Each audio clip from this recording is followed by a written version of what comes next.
ever, put it on your stories. We are recording now. So yay, welcome. It's June. It's Thursday. I don't know what the date is. Oh, wait, let me just mute everybody in case somebody has a dog that barks or a kid that screams. Dorothy, you're unmuted already. Okay, wonderful.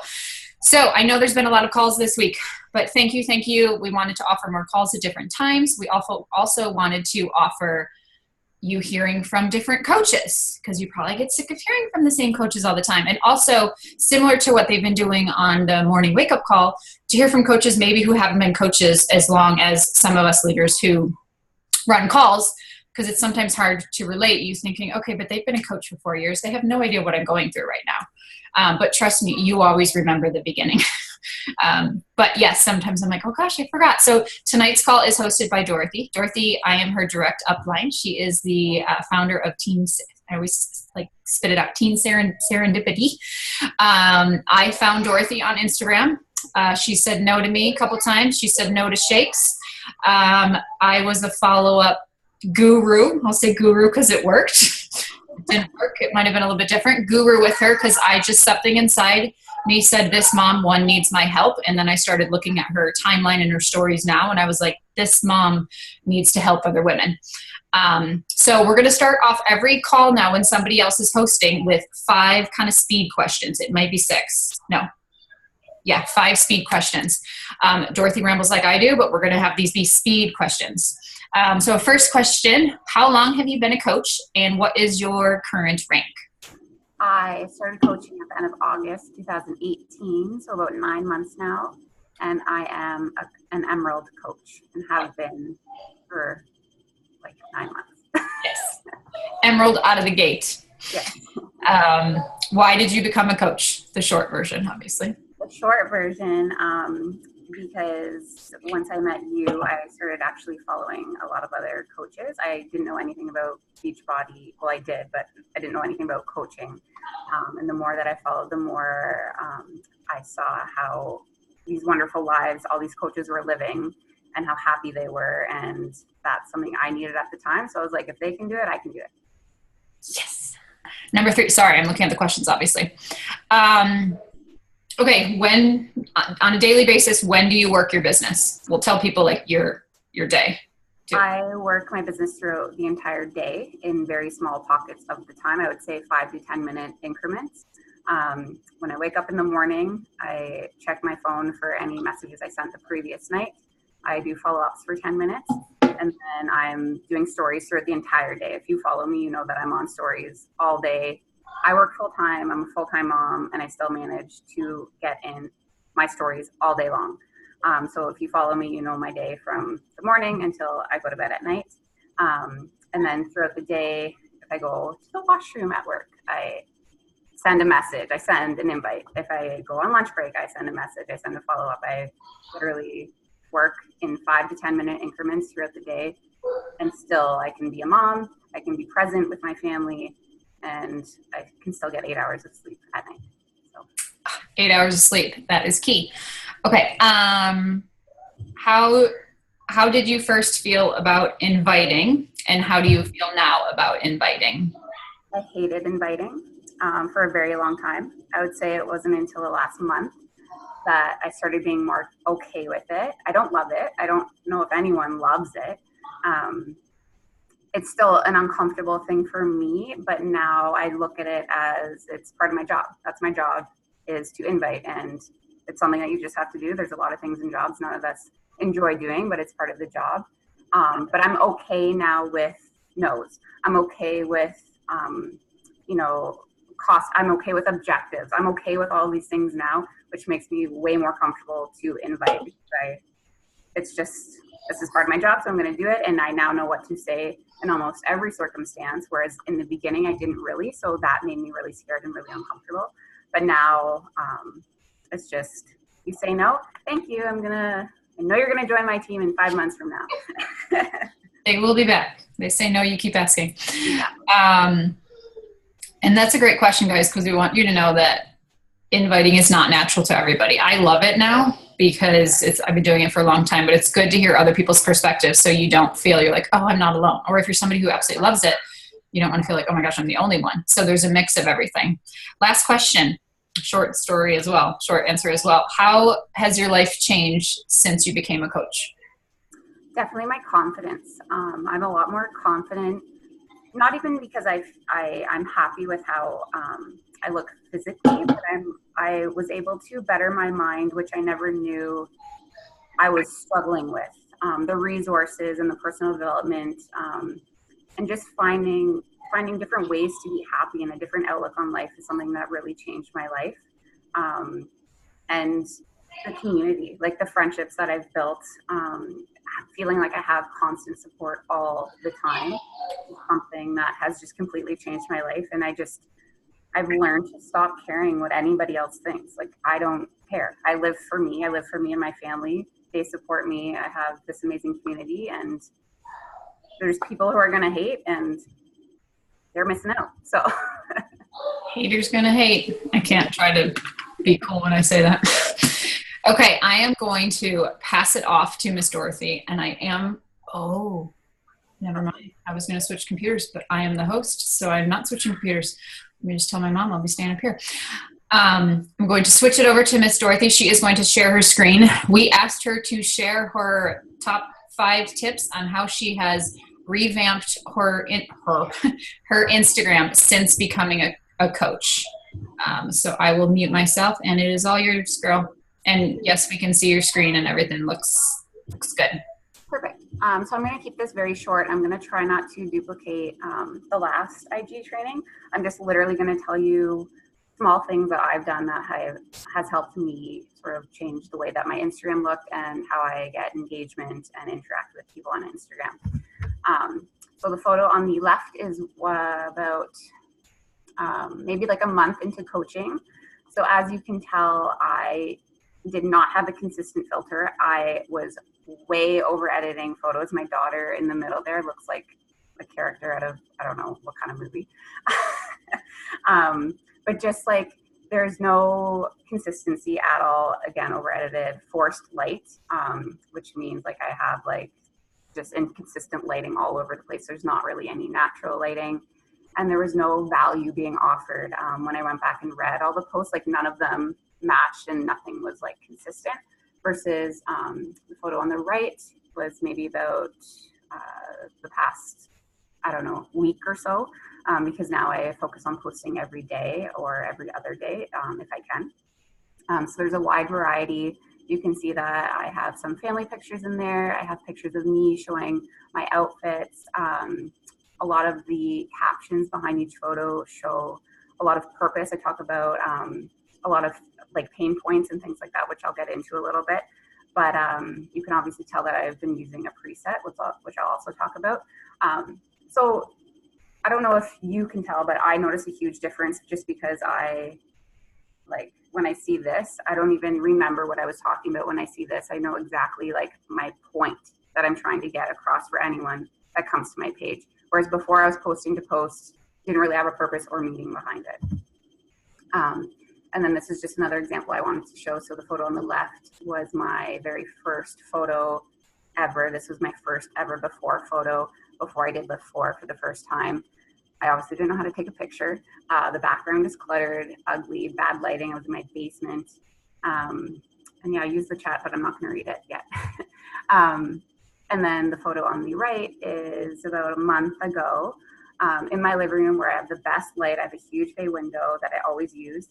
I make sure my background's clean up, but I also add little subtle hints in the background, like my weights there.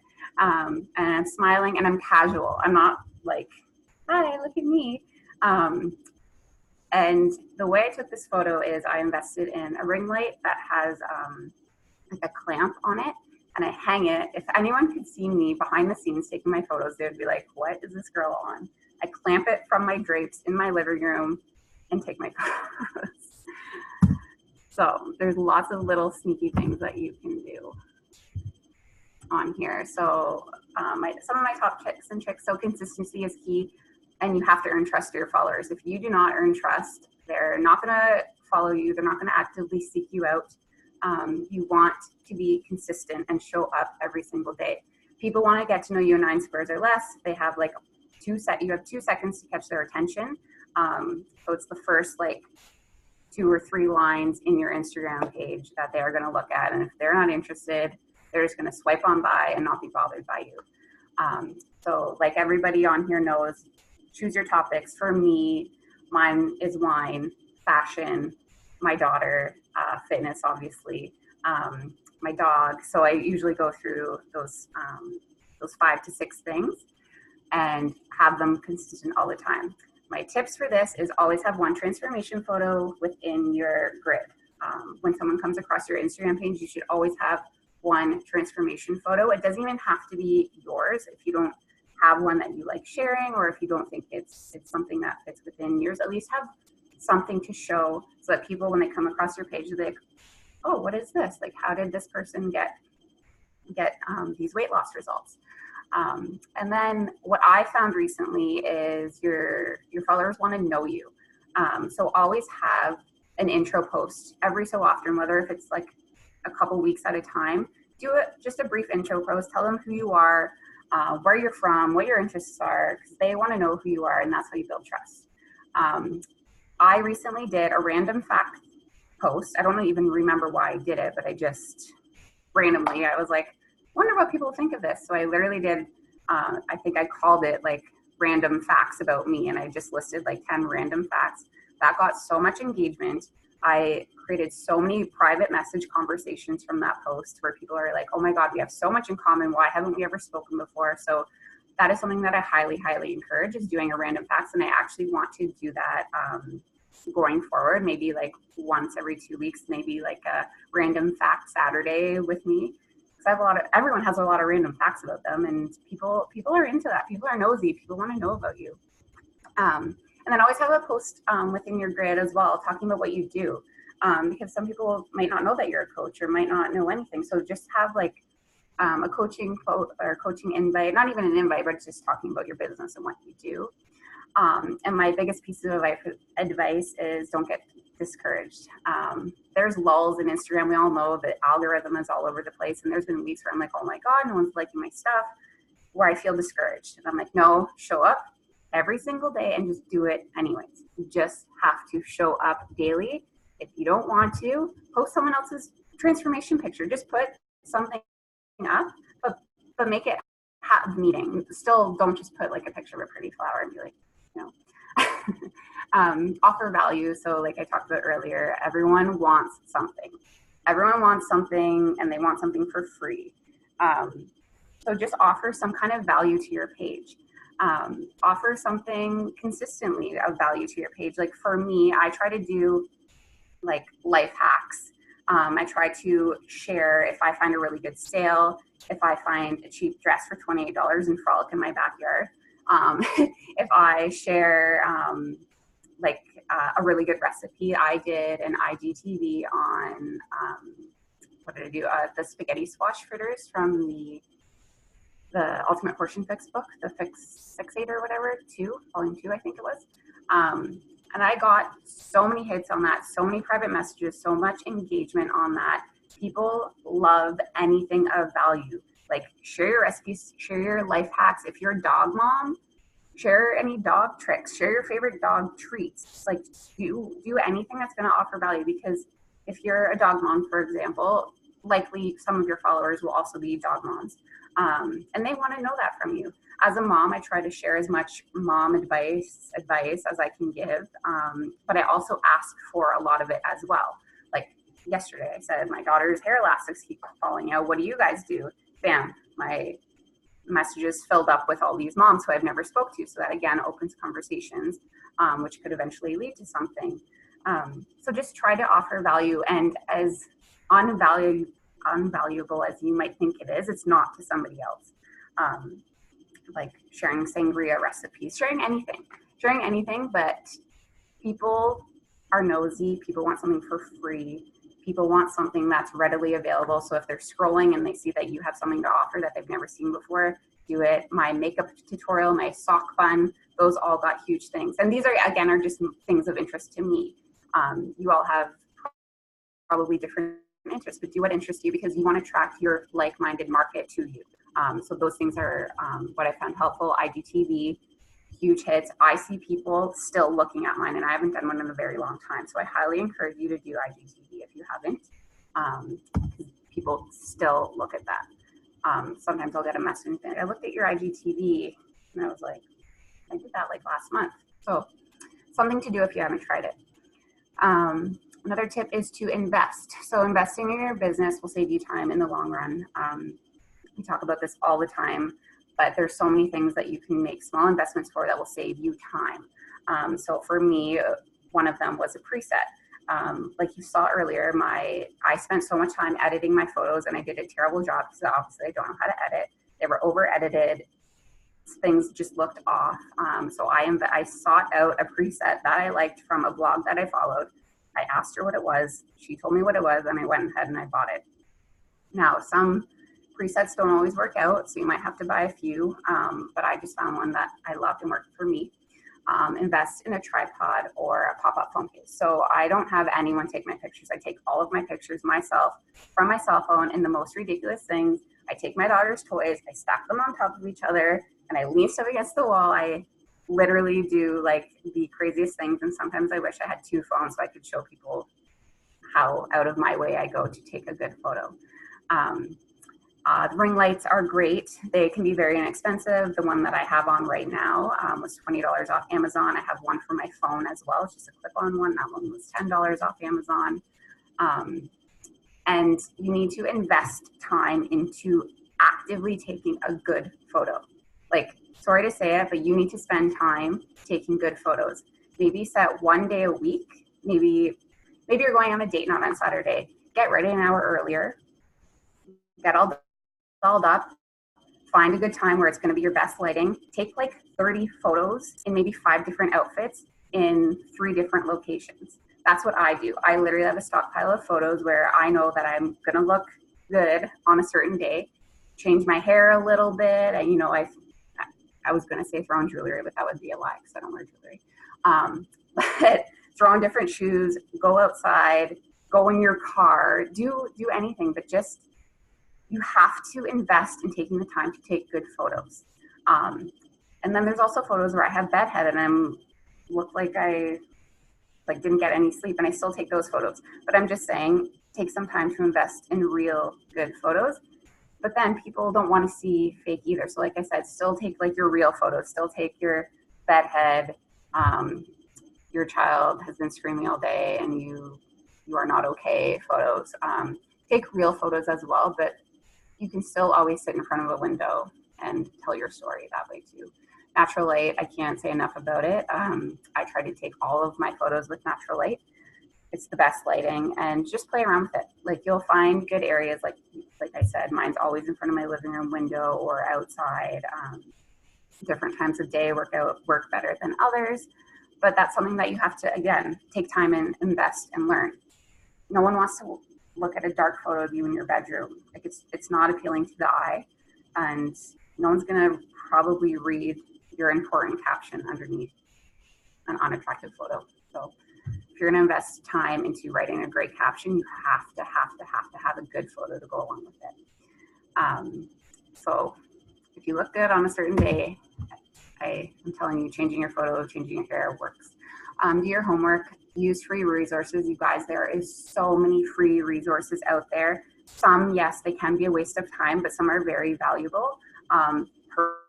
Personally, I've done probably 20 free. They probably come across your Instagram feed. Free, grow your Instagram by 20,000, blah, blah, blah. You know what I'm talking about. But I have partaked in like 20 different free things where I've picked up maybe 1 or 2 tips and tricks from those. And just because, like, I'll be cooking dinner with my earbuds in and I'll be listening to these training calls, and I'll pick up one thing, and for me, that's worth it. Finding one thing that can set me different from everybody else who's all coaches. If there's one thing that can set me apart, I'm going to take the time to listen to it. And I'm not talking about listening to other coaches. Yes, that is great, and you should absolutely do it. But I'm talking about just Instagram in general as a whole. Just try some of those free trainings, and maybe you will learn something that can help you. Know your audience and know when they're watching you. guys, use your insights. We all have business pages. Look at your insights, research them, know when people are watching you, because there's nothing worse than having an amazing post and no one sees it because no one is on their phone at that time. Like, I know it's exciting when you have a good post and you're like, I just want to post it. Wait until you know the time is right, and you will get way more interaction on your post and people will actually see it. Care, don't just post to post.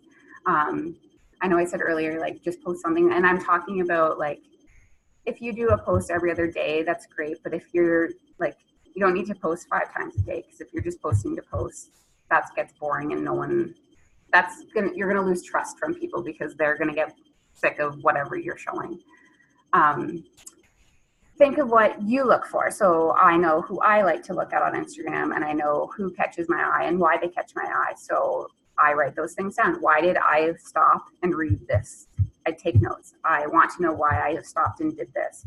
Why am I watching all of this person's stories? Is it because they have great lighting? Is it because they're pretty? Is it because we have a lot in common? Why is it? And I literally write these things down and see how I can incorporate these into my things, because I want to attract my market.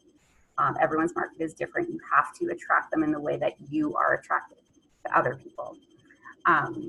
And then the pro tip was, again, watch those free trainings, and don't go crazy. I mean, a lot, they all try to sell you something at the end, but I always manage to get 1 or 2 things out of those that really help me. IG stories. This one, if you follow me, you know, stories are my jam. I love them. So my first thing is, do not be a negative Nancy, because no one likes her and no one likes Debbie either. Nobody. Do not go on Instagram stories if you are literally going to be monotone and say, good morning, guys. I just woke up. I'm going to go do my workout. Bye. Sorry. No one Nobody's going to watch you. People are going to get bored. That's boring. Have some energy, have some spunk. Even if you're not a spunky person, smile. Just, I don't know, move around, do something that's going to catch people's attention. And I'm not saying to be someone else. Be yourself, but just always try to have a smile on your face. But obviously, if you're coming on to complain about something, make it something sort of relevant. Like for me, I remember I was in my car and I was at a grocery store, and I literally saw this man 2 steps away from putting the cart away, and he just didn't put the cart away. So that fired me up. So I came on my Instagram stories to complain, because I know that so many people can relate to that, of how that would piss them off as well. So I try not to come on and say, guys, I'm having a really bad day all the time, unless I really need support from people, and it could be something that people can relate to. People want to come on and have your positive energy come on to them. So I just try to be really positive. I try to set positivity, because I want people to follow me, to come on, to see my page, to feel good. I want people to actively seek me out, to feel good about themselves and how to feel confident. Show up daily, but try not to do the same things every single day. If your routine is exactly the same, that gets very boring. There were people that I used to follow all the time, and they just literally did the same thing every day, and I unfollowed them because I was bored. I didn't want to watch their stories anymore. So I try to do a lot of different things while still showing my everyday life, but I try to do it inside my car, in my living room, in my kitchen. I'm holding Ella, I'm not holding Ella. Like, you try to just be doing different things instead of being stagnant in the same area at the same place at all time every single day. It's boring. Engage and relate. So like I talked about the grocery cart, try to talk about things that are relatable to people. Show yourself cooking dinner, because people like to watch that, because they're like, oh, you use this instead of this. Like, one time I peeled my asparagus, and that blew up like crazy, because people were like, what are you doing? Why are you peeling your asparagus? So just do things that also subtly can offer some sort of value to people. And I'll always try to add some captions to your story. So for me, I do like to post a lot of workout videos, because that is what I've asked my people, and they like to see my workout videos. And I think it's because I always try to add value to my captions, whether it's like a positive quote, or or something. Like, I just always try to caption my workout so people aren't just looking at me working out. But again, I do ask my audience, do you like seeing me work out? Do you want to see more? Do you want to see less? And they've liked it so far, but I always try to add something of value to my workout, whether it's the move of the day or this is what I did today, 10 reps of this, blah, blah, blah. Also, what we've been trying to do more of lately within my team anyways, and Team Believe, is tagging our team. And for whatever reason, my tags aren't working, but tag your team so people can create FOMO, which is fear of missing out, if you don't know. So people are like, who are all these people you're tagging? Where are they coming from? What do you mean? I'm like, well, they're on my team of amazing coaches. You should join us. And then that gets a conversation going because you want to create curiosity. You want to create FOMO. And let me rewind a little bit. I save a lot of my stories, and I watched my first one. And guys, like I was not like this. I was very shy and quiet and scared and nervous, and I didn't know what I was doing, and it was really awkward. And looking back on it, I was like, oh my God, who even is that person? So if you're uncomfortable stories, I promise you it gets easier in time, but you have to do it every single day. If you don't do it, hi Grayson. If you don't do it every day, then it's going to get more challenging and you might get more uncomfortable. But show up every day. It gets easier the more you do it, I promise you, and you'll be way more comfortable with it. Just like right now, I would never do this call like 8 months ago, ever. But I think that's it. So I just wanted to show a comparison of 2 different photos again, which are on my Instagram. So which one would catch your eye? Probably not the one with the cluttered child's playroom in the background. And then again, subtle marketing. So I'm very big at this. I never promote, here's my Shakeology or here's my Energize. Like I do subtle marketing because I got some messages being like, what's that pink drink you're drinking? And I could say, oh, it's Energize. It's not rosé, which you might be thinking it was, but. And then my biggest thing is smile, you guys, smile. Like smiles are contagious.